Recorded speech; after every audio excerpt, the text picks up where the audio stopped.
Matt. Okay, wait a second. Hi, Matt. Hi, Matt. And why are you a Matt Mercer fan? I thought this was the Mignana panel. Oh. Matt Mercer, ladies and gentlemen!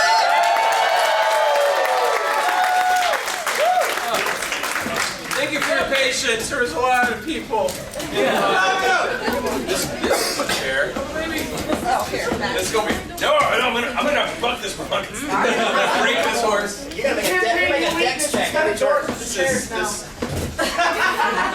never had a panel that came with hydraulics. This is kind of cool. You're in Miami now, baby. Are these things working? I don't know. We'll find out. They definitely are not. Hold Hold on, arguing with the text person. That's okay. Back row! All the $2 people back there. Hi, everyone! Check, check, hello, hello. I'm sleep deprived!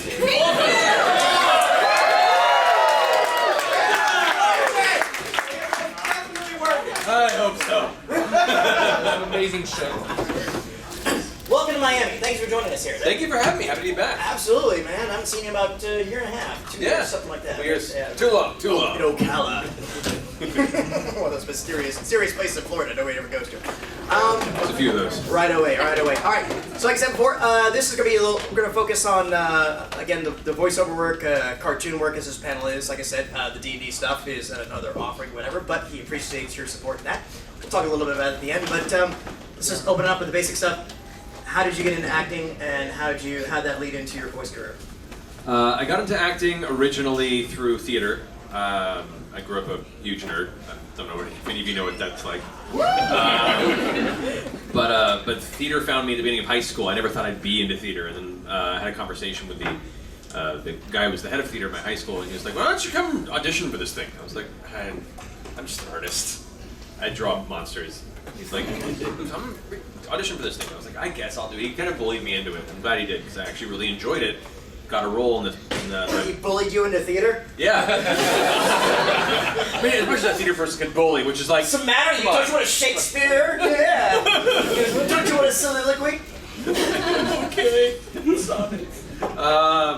So yeah, we did The Crucible with Reverend Hale, for those who are familiar with Arthur Miller's work. And I loved it, and so I started doing more and more theater, and it was just like an expression of storytelling for me. And at the same time, I was getting heavily into D&D, so like storytelling was just consuming me.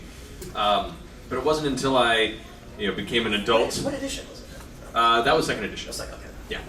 Back when THACO was a thing. If you don't know what THACO is, you're young. So I started doing a lot of community theater after high school, and it was purely a hobby. But I began to realize that I was into cartoons and video games, and really liked to perform, the storytelling. If I could find a way to just like make them kiss. And so I began to just see what that was like, and it was many years of hard work, a lot of classes and workshops, and living in a very tiny studio apartment in North Hollywood, and scavenging for food funds and gas for many years. I look back at the late 2000s for me were a very, what's the word I want to use? Challenging? Challenging? Sure. I was going to say desolate. Time.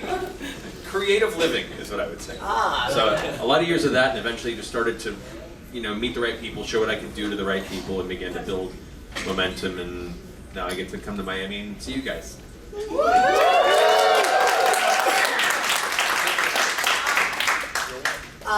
Since they're going to ask it anyway, let's just go ahead and get out of the way with that.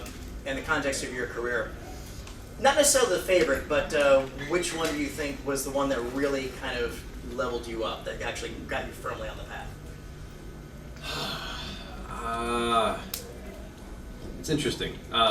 What really started me on the path was a small game I worked on for the Xbox, might have been the original Xbox. It was called Rise of the Argonauts. It was based on Jason and the Argonauts. It was kind of like an RPG. And I was not union, I had no agency. And a friend of mine who was one of the artists at the game studio that was developing it told me that they were having auditions at the studio for the game. He's like, "I can put you on the list." Okay, perfect example of just like putting your feelers out there. You never know who can help you when you know it. So this person was just like a texture artist snuck my name on the list for the auditions. Went in and read for it, and the casting director. Well, first I went in there to sign in, and it had like all the sheets for like agency information, and I was like, I leave it blank because I don't have any. And then I read for the casting director, and she's like, have I had you read for anything before? I was like, no, this is my first thing I think we've ever met. She's like, okay, well, who's your agent? You didn't put anything down. I was like, I don't have one. Well, we're going to change that. And so based on that audition, I ended up booking one of the villains in the game, and then she Taft-Hartley'd me into the union, and then introduced me to my agent, who then began to really get me opportunities that began to build a career. We got plans for you, kid. Plans. Basically, yeah. And so this woman, her name is Chris Zimmerman. Many of you may know her. She was the voice director of the entire Metal Gear Solid franchise. Which, when I found that out, I was like, okay. I didn't know that before the audition, or I would have been a wreck.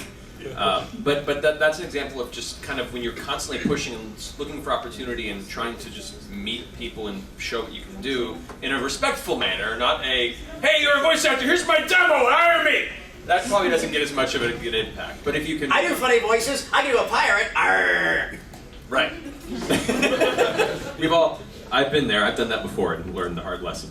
That and the Monty Python Ren Fair accent is not a British accent. I'm sorry. Just to let you know. It's a good parlor trick at a party. So that kind of started my momentum. The role that really kind of kicked things off, I think, was Leon Kennedy in Resident Evil 6. Like I'd done some anime work, I'd done some smaller projects, but that was such a high-profile character in a franchise that kind of everyone knew to a certain extent. Plus, I was this new kid taking over for an already established character, so the whole internet was just like waiting to tear me apart. They were like, oh, you're gonna die so much. I was like, oh, please don't. And then everyone was like, oh, you are all right. And then I got to stay. So, thank you, Resident Evil. And let's go ahead and ask the inevitable question that all voiceovers are asked. What advice would you give to someone who wishes to pursue a career in voice acting? Which, you understand, when you ask that, is a polite way of saying, how can I tell you to take work away from you? In which I say, welcome. It's a lot of hard work, because in order to go into that career, you're going to step in the ring with me. You're going to step in the ring with Troy Baker. You're going to step in the ring with Laura Bailey, with Tara Strong, all these people. And so you want to make sure that if you want to do that, to study, to be prepared, to take that opportunity. You know, I'm eager there's plenty of space for new people to come in, and there's always people who have always been in the career that are slowly, retiring and pulling out. There's a cycle to it. I don't feel weird or aggressive whenever somebody wants to get into the industry, but I want to make sure that you understand it's not easy. There's a lot of competition, and it's a lot of rejection. A lot of rejection. Those hard years I was telling you about, a lot of rejection. I'd probably be auditioning for, depending on the month, anywhere between 5 to 20 projects a month, and book none. And be like, okay, what odd jobs can I take to make rent? So that it really has to be a passion, and you have to understand that it may take a long time before it kicks in, and that passion is what will carry you through for it. Other advice would be just find all ways you can study. Theater is a wonderful place to cut your chops, to get comfortable in front of an audience, because a lot of the job is stepping into a booth with no preparation, no scripts in advance, getting into a booth which is padded so it's super silent, like creepily silent, with a giant microphone in front of you and a glass window and a room of people you've never met before all staring at you, who all at once go, all right, line one, go. And you have to be able to just dive in and not have any nerves take over, and just be as confident with your capabilities as you can.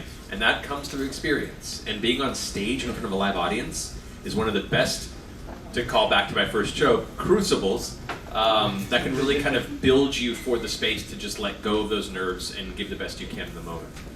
Because when you make that first impression and it's a good one, they'll keep you in mind for future work. And it is very much an industry of who is reliable. If a new person comes in and proves to be reliable, they'll continue to bring you in. So learn the skills, get involved in theater, take classes and talk to other casting directors, not just actors, but casting directors and project directors, and listen to what they look for when they're casting projects.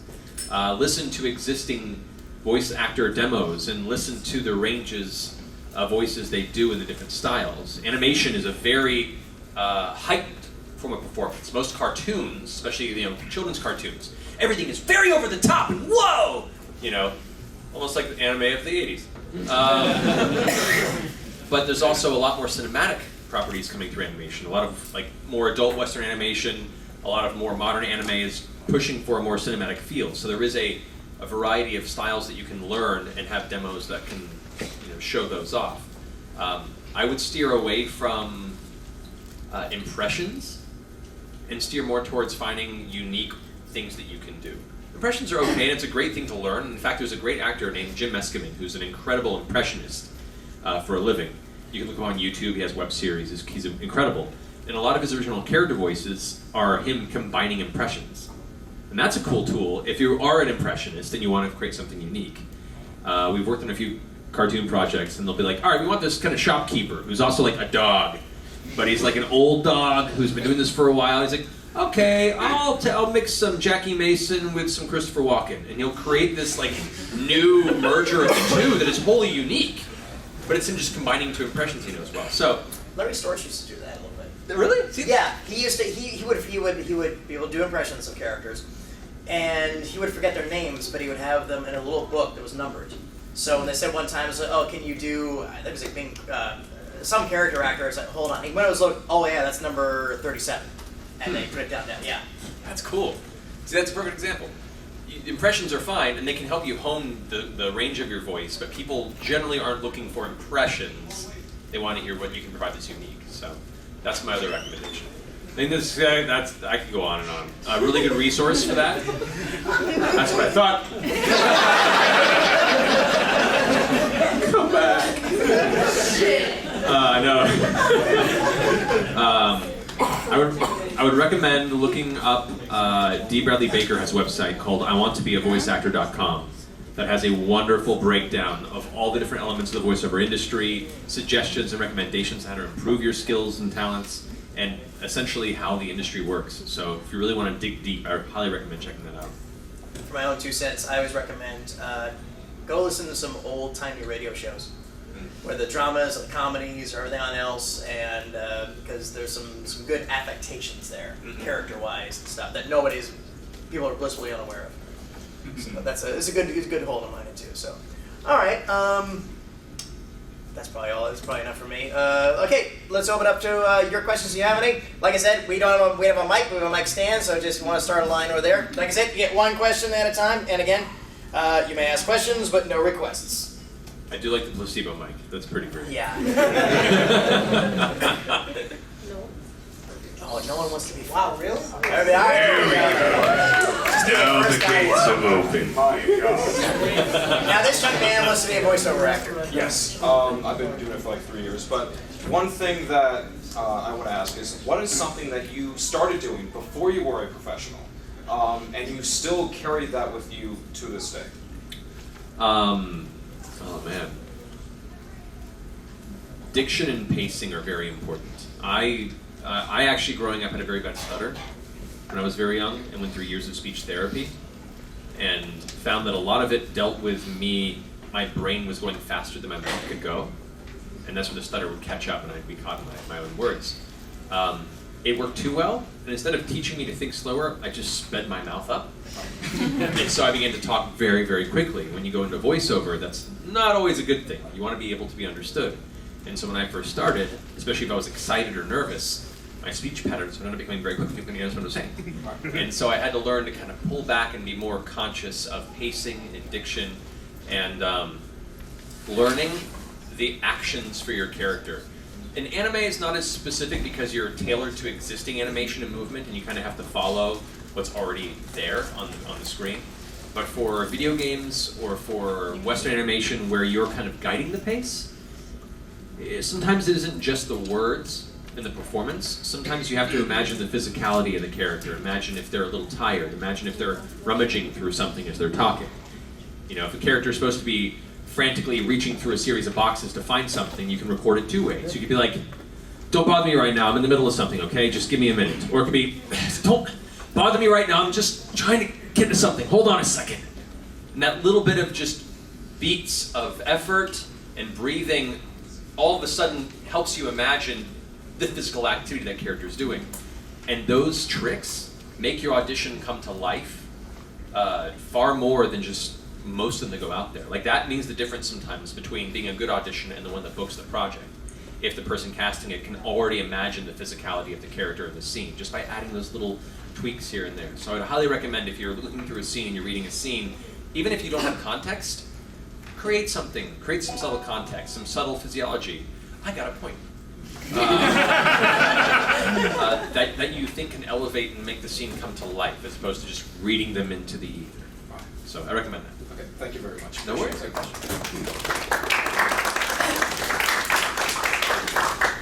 This thing on? Alright. I was waiting for it. Someone's gonna do it. All right, here you go.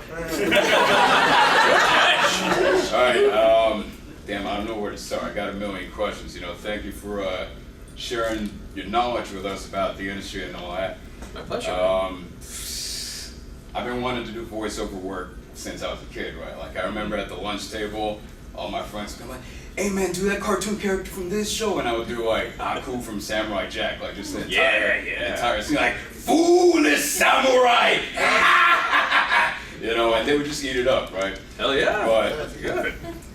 for like ever since high school, I've just kind of been meandering through odd jobs, like yourself here and there. Yeah. And I would always try to feel her people, and they'd always kind of say, yeah, I know someone, and it'd just be a dead end. So I reckon what I'm trying to ask is for someone who just doesn't know anything about the industry, but wants to get into it, and I ain't got no roadmap or nothing, what would you say is that first most important step? Like, is there a website? It's just, or who do you talk to? I'm saying? I'm a simple man and I don't really know nothing about that. Oh, no worries, buddy. There's no proper roadmap to it. There are many ways to it, and any actor you talk to about it, their story will be an entirely different means to where they ended up. The most important first step is just getting experience, and that doesn't necessarily mean paying gigs. That means working, whether it be fan projects online. There's a lot of great communities now that didn't exist when I was younger and starting this, where you can get together, and there are people who are learning professional editing tools and software and animators in Flash or other programs that are looking for groups to create projects together, web series, because it's the beginning of building a resume, both as an artist, as a director, as a writer, and as a performer. And so a lot of these gigs, while they're unpaid, they give you experience behind the mic. They give you experience of working with an ensemble cast. They give you the experience of getting scripts with very short notice, being able to interpret the scene and then dive in very quickly. These are all very important skills in the industry because, like I said before, a lot of times you don't get the script in advance. You have to cold read often. Cold reading is a huge skill. Yeah. So reading things out loud as soon as you get them is a great thing to kind of record yourself doing and listen back and learn from. But getting that experience in your local area, which means reaching out to local art schools and seeing any projects that are happening. Looking for online communities, people are doing fan dubs or doing fan animations or doing small indie video game projects, and they may need voiceover. There are communities of people that do small non-union work. You just got to be careful to make sure you protect yourself because there's also a breeding ground for companies to abuse talented people and not pay you for your time. Yeah. But the idea is the more experience you have, even if it's unpaid work, gets you more comfortable, gets people out there who know what you're capable of, and you never know where they're going to go. There's actually 3 people I know who I met when they were in college who are animators that now work for Disney, that now work for a video game company as a 3D artist. The one who recommended me to that studio, that got me my first agent, was somebody who I did a small web project with, like a Flash animation on Newgrounds years and years ago. So you never know where these people are going in their career, and if you work with them and do a good job, they'll remember that and maybe call you back for something cool later on. So meeting people, seeing what communities you can get involved with, and just be excited to work and get that experience. Because it's all stuff you can also put on your resume. So when you start actually going out for professional auditions, you can be like, I worked on this. And they're not going to go back and like Google every single one and see that, oh, it was someone's, My Little Pony fan fiction. You're like, that's fine. And if they're in My Little Pony, maybe they will, and they'll be like, this guy's really good, So who knows? But all that experience helps. Righteous. So I know you said only one question, but just real quick. So real quick. Actually, let me hijack this real quick because it dovetails into this. If you can come back for SuperCon this summer, because if you don't know this already, we have a program here called the Voice of Supercon, which is like similar to American Idol, and it's focused around voice acting. What we do is we have an audition process where you do cold readings, and you get critiques and reviews and pointers from our voiceover guests and stuff. And at Animate, we have our final round where our finalists compete to be the Voice of Supercon. Yeah. The Voice of Supercon 2018 is Sam right there. Go on, take it. She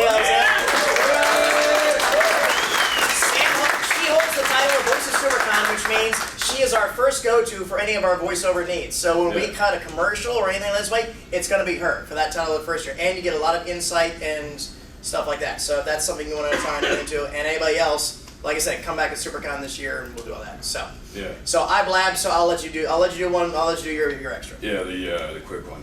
What would you say you ought to practice? You know, when you're just up in your crib, just you want to practice your voice work. What should you really focus in on? Like I know diction, all that kind of stuff, but general breathing is huge. Like singing warm-ups are really helpful. Even if you're not much of a singer, the breathing techniques that are really important. Once again, YouTube is a great resource that we didn't have years ago, where people will teach you vocal warm-ups. People will teach you proper posture, give you the best use of your lungs. Otherwise, reading out loud and listening back to get you used to hearing your own voice. Everyone is like, I hate hearing my voice when it's recorded. That's all of us, including the voice actors. We had to teach ourselves to get used to it, because once you're comfortable with your own voice, you're not focused on that, and instead you can focus on the performance. So if you can get scripts, whether they be from radio copy, if you want to go into radio announcer and commercial work, which does pay really well and it's its own form of voiceover. If you want to go industrials, or if you want to go into animation, find scripts online and don't read them fully yet. Print them out or put them on your screen, and then record yourself reading them out loud for the first time in the best professional manner you can. Because that's most of the career. You just have to get used to reading things the moment they're put in your hand. Then take a moment, look through it, research it, see the things you may have missed, and like, oh, this is supposed to be more subtle, or he's supposed to be more intense at the end of this scene, and try again. And that's just how you improve. You get used to that process, and that's going to be a huge step forward. appreciate it. No worries.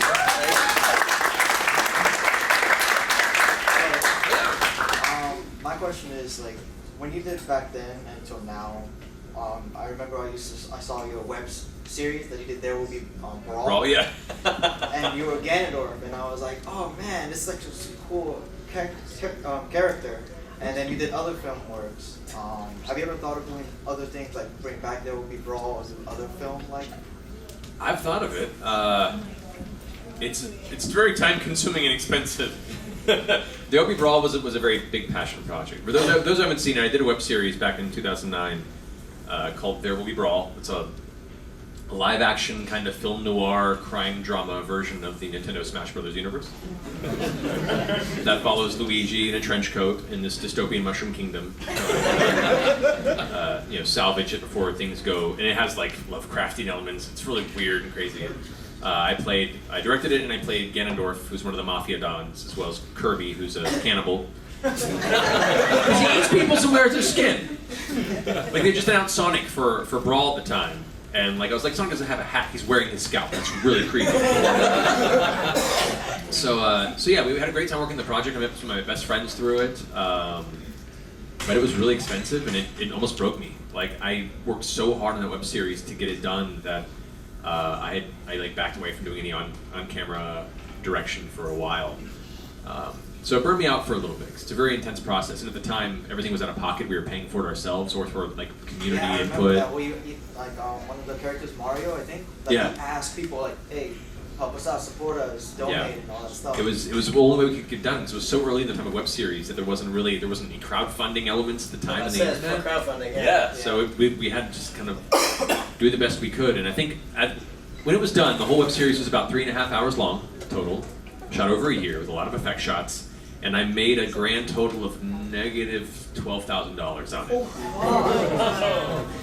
But like me, I say like us communally, a lot of us put our money into it. But we were all excited about it. It got some really good attention. It got a lot of great people together who were talented. We would continue to work together in other elements. So not everything is about the profit, guys. Sometimes it's about the experience, the friendships you make, the stable of talented people that you'll continue to work with going forward.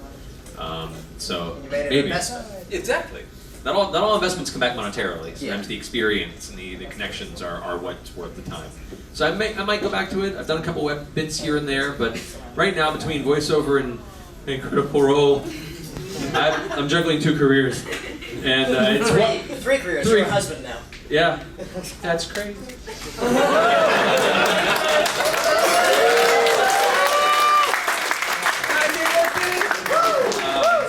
So yeah, we'll see. Right now, my staple's pretty full, and I'm pretty happy with that so far. Who knows what the future holds? Thank you. Thank You. How's it going, man? Good. How you doing? I'm doing good. First things first, Kirby scared the freaking crap out of me. Drugs are supposed to. I just seemed to walk away.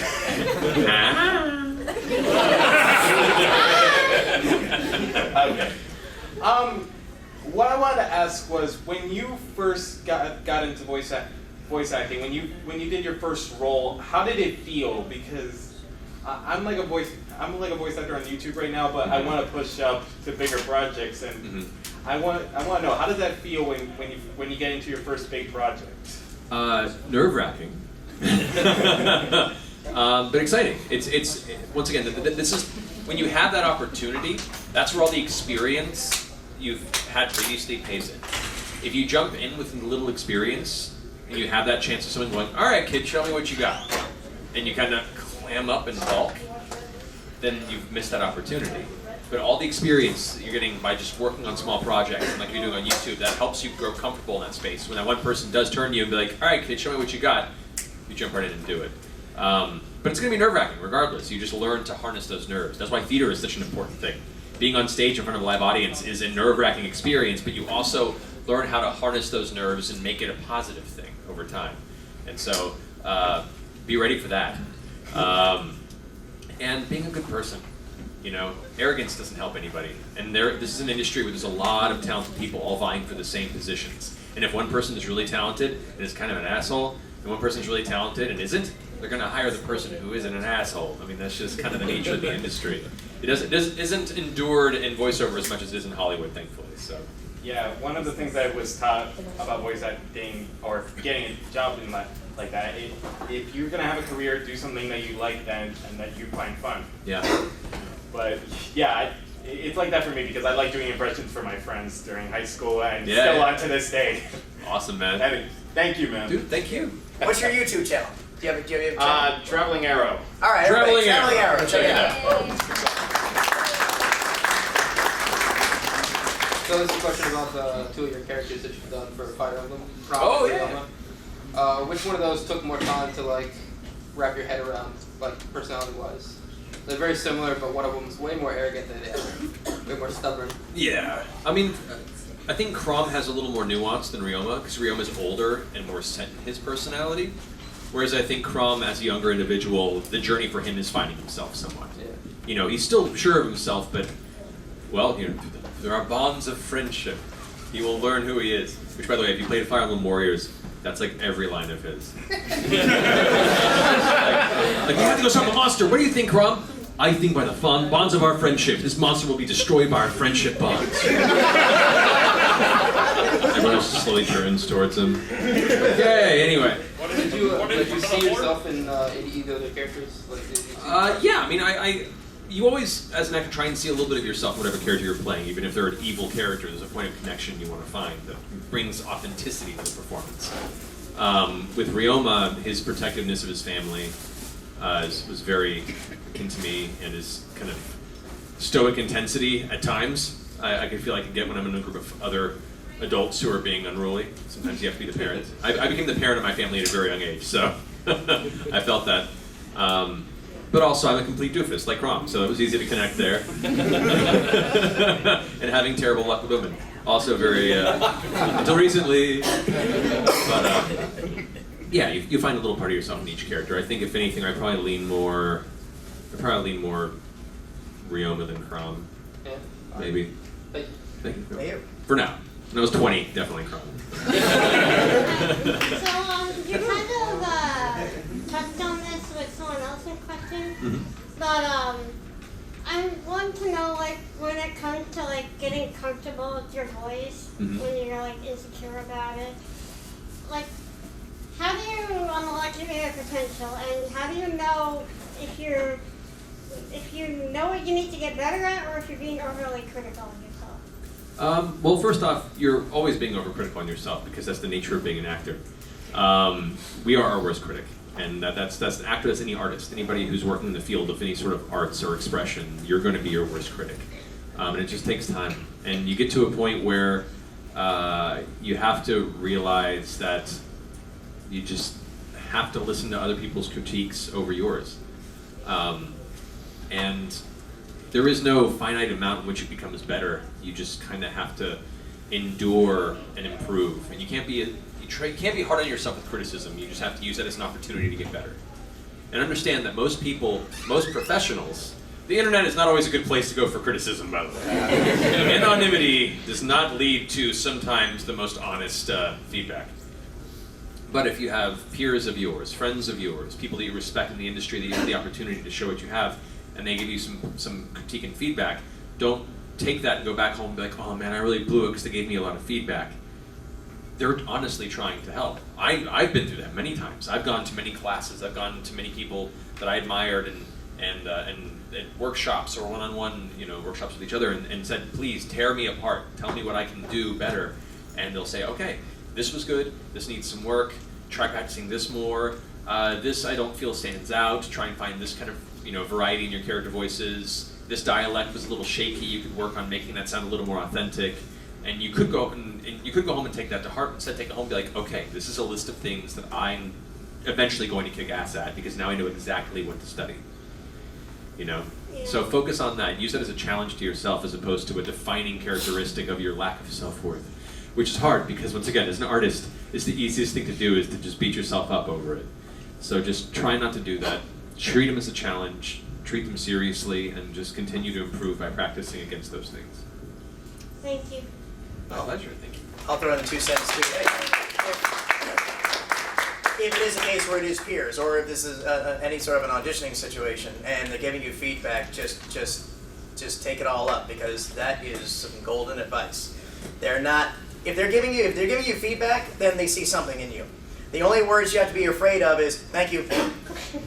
Yep. That's when you're done, and they are done with you. But if they're like, that's really good. Come back next time and try this and work on this and work on this. Yeah.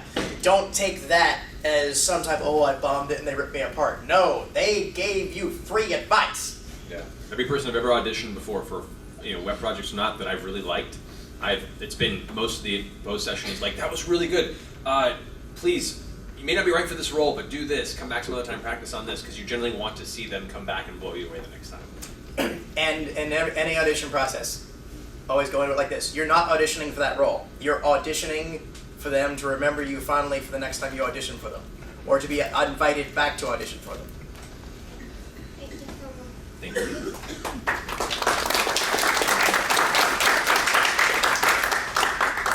Good evening. Good evening, sir. Hello.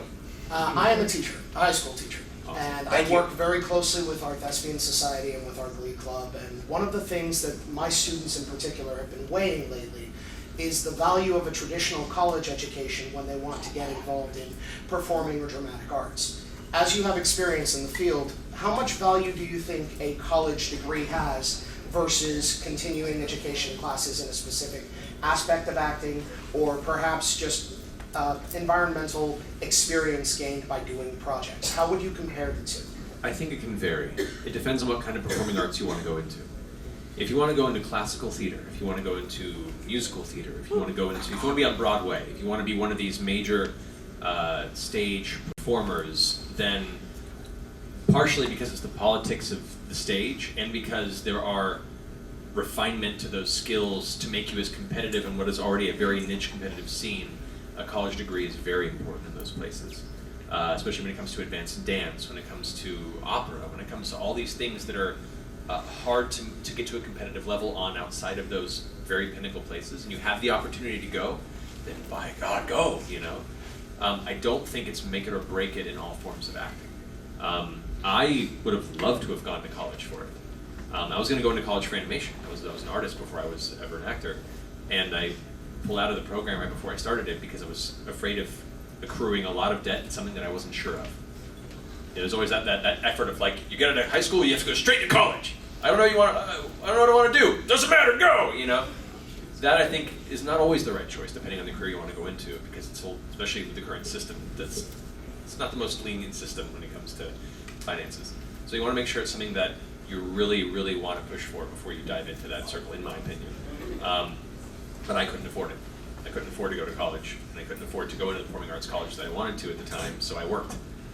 And I somehow circumvented that system, but that doesn't mean I wasn't training. I was just taking as many classes as I could outside of the college program, because I lived in Los Angeles and there wasn't a lot of opportunity for that. There isn't always that much opportunity across the US. It's okay, second time's fine. Something else. Or was it? I don't know what that means.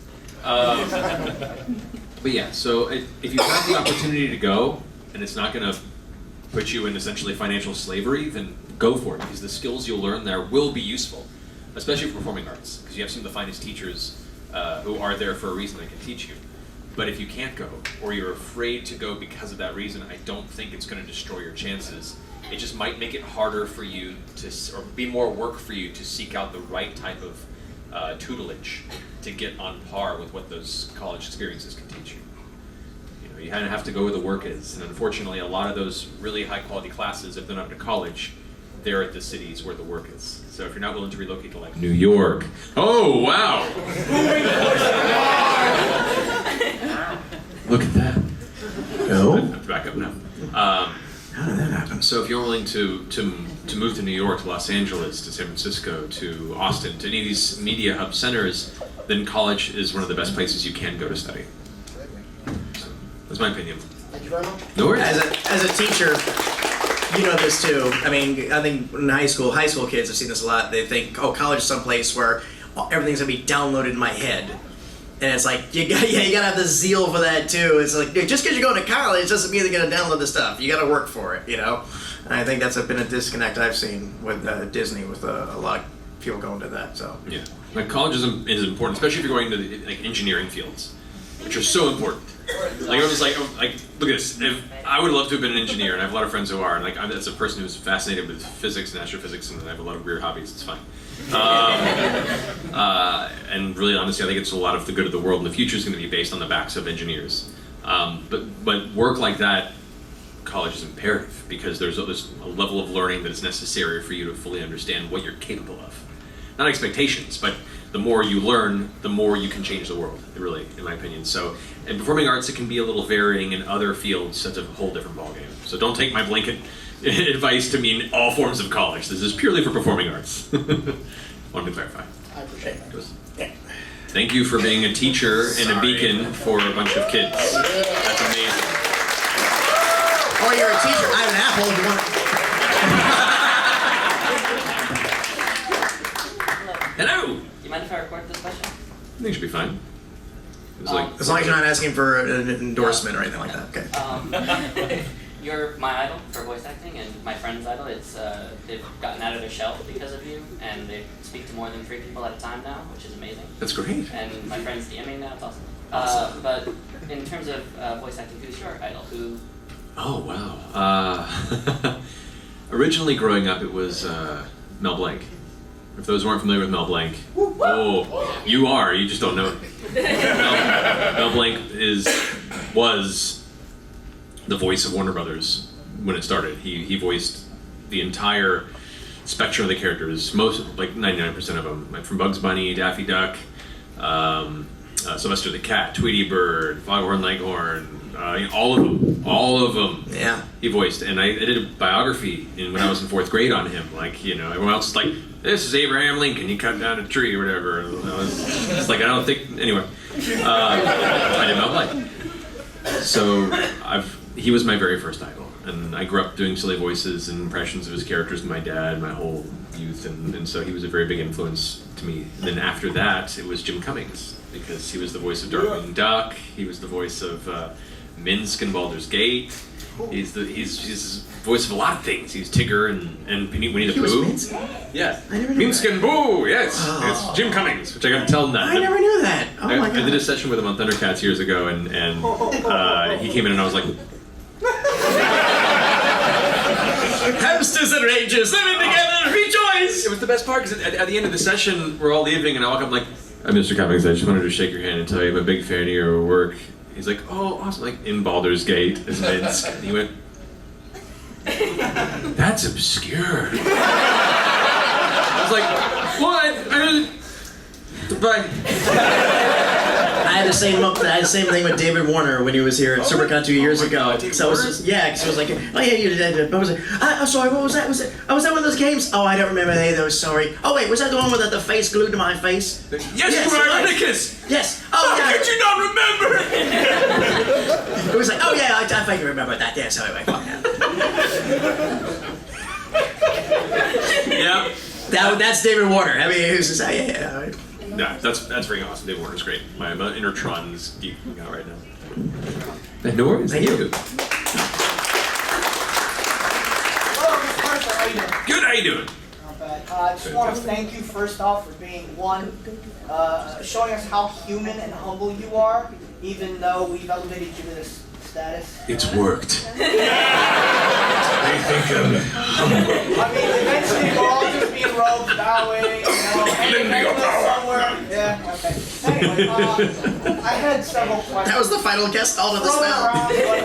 I think I managed to solidify it to one. I swear this is related to voice acting. I trust you. Okay, so you create obviously a lot of characters for NPCs for D&D, for your campaigns, and you're about to create a whole slew, or you have already. Yeah, no pressure. How does that translate into your voice acting as well, and how does the voice acting help you with creating the characters as well? When you come up with different characters, of course. That's a great question, actually. Yeah. I mean, where's the balance? Is what I'm asking. Yeah, I wouldn't say it's much as a balance more than D&D kind of prepared me for voiceover. Creating all these NPCs, creating all these personalities, creating all these characters that in my head were living and breathing with nuances and to their goals and their fears and their interests. That's preparing for a role as an actor. It's trying to take a little bit of information and then fleshing out a personality with what you're given. You're just doing that with a lot more as a dungeon master. And so for me, finding voices for these characters created a toolbox of personalities I could pull from when I was going into audition for different things. And a lot of these individuals that started as NPCs in my high school games became actual characters I play in video games all over the place. For instance, if any of you played the Pillars of Eternity games, one of my characters, Aloth, and then Aloth, he's this very sort of meek, but kind of into his arrogant persona, elven wizard. He began as an NPC in my high school game, known as Emeritus, and he's a bit of a prick then, and he's a little bit of a prick in the game, but he's a bit more meek, since he has Though in Pillars he has the unique experience of a secondary personality, another soul that occupies his same body, named Isilmir. She's rambunctious. You shut up, you rit wank! Sorry, that was Isilmir, that wasn't me, I apologize. So yeah, it's like all these personalities that began as NPCs in my old games became just a toolbox for me to pull from, where it was like, alright, what's this character like? Oh yeah, I got one for that. And just plug them in. On some of the talks, you talk about how you had to, you have a book or something that you pulled, and you're like, oh, I have to listen to how they sound before I can do it again. Yeah, I do voice notes for a lot of my NPCs. I'll be like gravelly, low, West Country dialect next to their name. So whenever I have to pull an NPC up, at a very quick glance, I can get in the ballpark of where they were last time they met them, or where I prepared them for. So it was a huge boon to me in becoming a voice actor to have been a dungeon master for a number of years. So I'm not saying if you want to get into voiceover, you should dungeon master, but I'm saying if you want to get into voiceover, you should dungeon master. Just saying. Half question. I mean, Marisha just passed out. You're in the middle of the room, just doing weird little voices and stuff, preparing, and she's just like, shut up, or anything like that, or... Marisha gave me shit for a number of years until she got into voiceover and I caught her doing it. I'd hear, I'd be sitting there practicing and talking to myself in my office, and she'd be like, are you talking to yourself again? I'd be like, yeah. And there was one time, I remember, it was a number of years ago, just heard her kind of slightly murmuring, and I walked in and she's just pacing and talking to herself. I went, are you talking to yourself? What? It's like, ha! You get it now! You're right. Thank you so much. Thank you, bud. What's up, babe? Hi! You look awesome. Thanks. It's the long vacation we took after the campaign ended. That'll do it. Yeah, I like it. She would go to Miami. Yeah. So I'm a teacher too. Awesome. I teach musical theater to from 2nd grade to the 8th grade. Oh, that's awesome. What's your favorite musical? Right now it's Heather's, but Oh. it's usually I'm like really like into classic rock, so I like Rock and Pages. Okay, good choice. I dig it. Anyway, sorry, your question. So yeah, no. So you were talking about how like your teacher bullied you into loving theater. What's something that your teacher told you that stayed with you until now? I told him, I was just in my sketchbook after school when he sat down next to me. That's kind of how it started. Okay. I was just kind of, That makes sense. yeah, I was just sitting there just drawing, and he said, I was like, hey, what's your name? And we started talking, and he's like, you ever thought about doing theater stuff? And I was like, nah, it's not my thing. I've grown up around actors, and everyone I knew who was an actor, like family friends, would all be like, don't be an actor. And I was like, okay. Didn't work out well. But he basically said to me, well, you don't have to be an actor to act. It's just telling a story. Can you tell stories? And I was like, yeah, I can, I guess. He's like, well, that's all it is. But you get to tell it with other people, which is less stressful than telling a story by yourself. I was like, okay. I think that kind of stuck with me. I haven't thought about that in a long time. Thank you for bringing that up.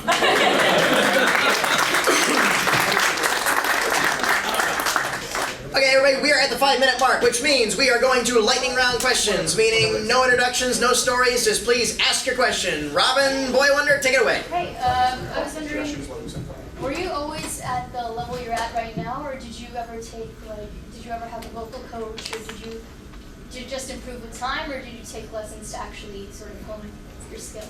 All of that. No, I listened back to my earlier stuff and I'm like super cringe on it. Like I've come a long way from where I started, and I still have a long way to go. You never stop learning. You never ever stop learning.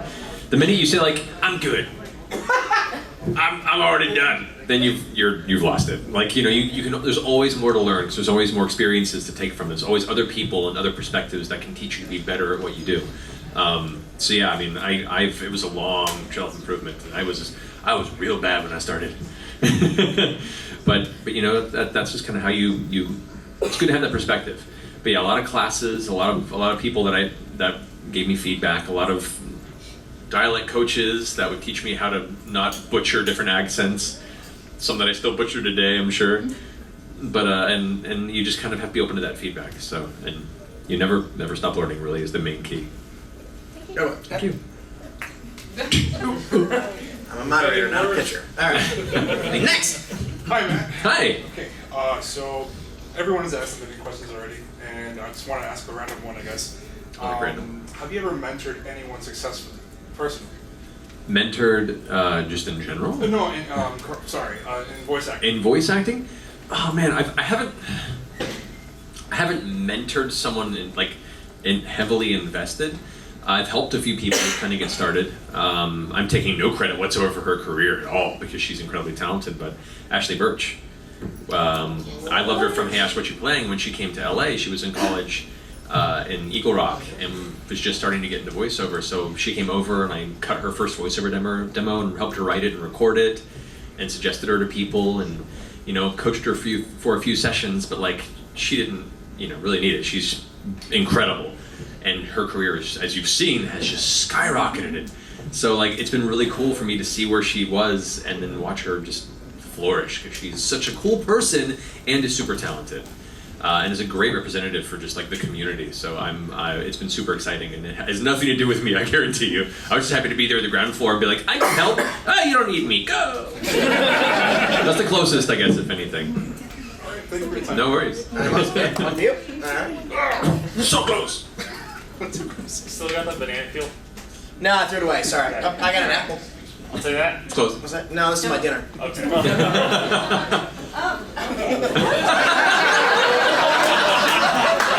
That's how you lightning round.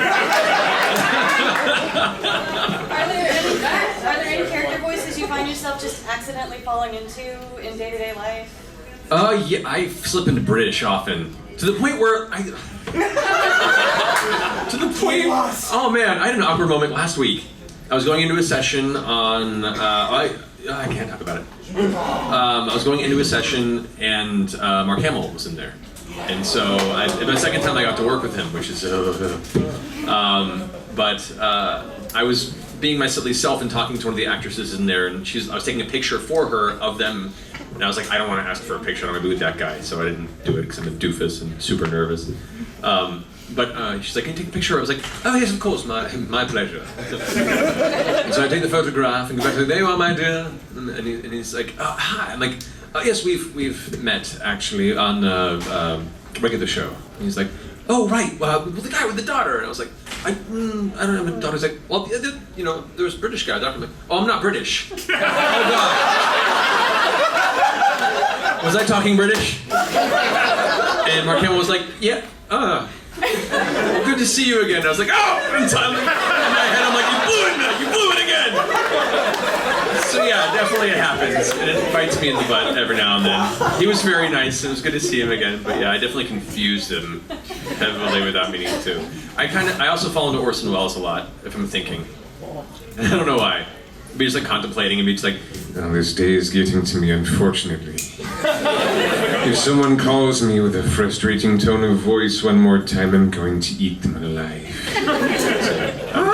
The French champagne. It's fermented in the bottle. Is it supposed to do something? Yeah. If you haven't, you Google and YouTube, look up Orson Welles drunk commercial. You'll know exactly what I'm talking about. I will. Not his finest moment. Yeah. Thank you. With the data. Yes. Okay, because I feel obligated to bring up JoJo. Ah, yes. What's your favorite JoJo's game? Oh man, I mean Star Platinum's I feel obligated to, but man, Mike Hangman. Hangman's good. I can't remember the name of Iggy's one. Oh, the Fool. The Fool, thank you.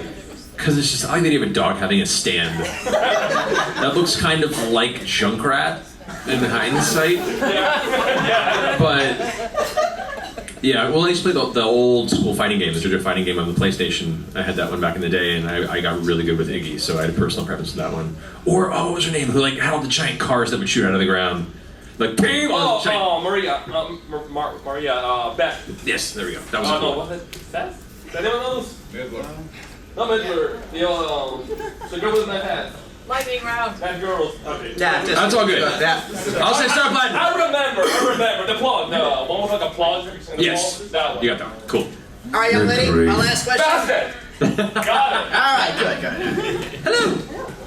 So I was just wondering if there's any significant difference that you've noticed when you're voicing a character for anime, or versus for a gaming character. The process is very different. It depends on the type of story it's being told. Video games especially tend to lean a little more cinematic and a little more subtle. Anime sometimes can be a little more heightened, but for the most part nowadays too, it's being treated with the same seriousness and intensity. So there's certain anime projects that are absolutely ridiculous. Like for instance, there are sequences in Hunter x Hunter as the Oreo, where he gets really ridiculous and over the top. What are you doing? I wouldn't really do that for a more subtle, performance for a video game. But the animation sells it because they go into that kind of cheaty, ridiculous, over the top, stretchy character art, and it makes it a great comical beat. That doesn't happen a whole lot in video games.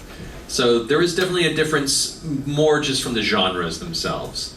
But I think more often than not, good stories are being treated with the seriousness and the level of cinematic respect, where the performances are becoming a little more comparable, I think, which is nice, because then I can feel really good about some of the performances and the stories we're telling. Like Fate Zero is a perfect example of what I thought was a really, really well-treated, professionally done, intense story that everyone was eager and excited to give it the real gravitas and subtleties that it deserved. So, thank you. Cool. All right, ladies and gentlemen, this is just about in our time. One more round. What social media outlets do you have? Yes, you can find me on Twitter at Matthew Mercer and on Instagram at Matthew Mercer VO. And you can see me on Critical Role. Hey, Hey, wasn't that fun? I know I had a great time. If you want to see some more great videos just like that, you can click right over here. Also, click here to subscribe to our channel and leave a thumbs up and a comment in the section below. Thank you so much for watching, guys. We'll see you next time.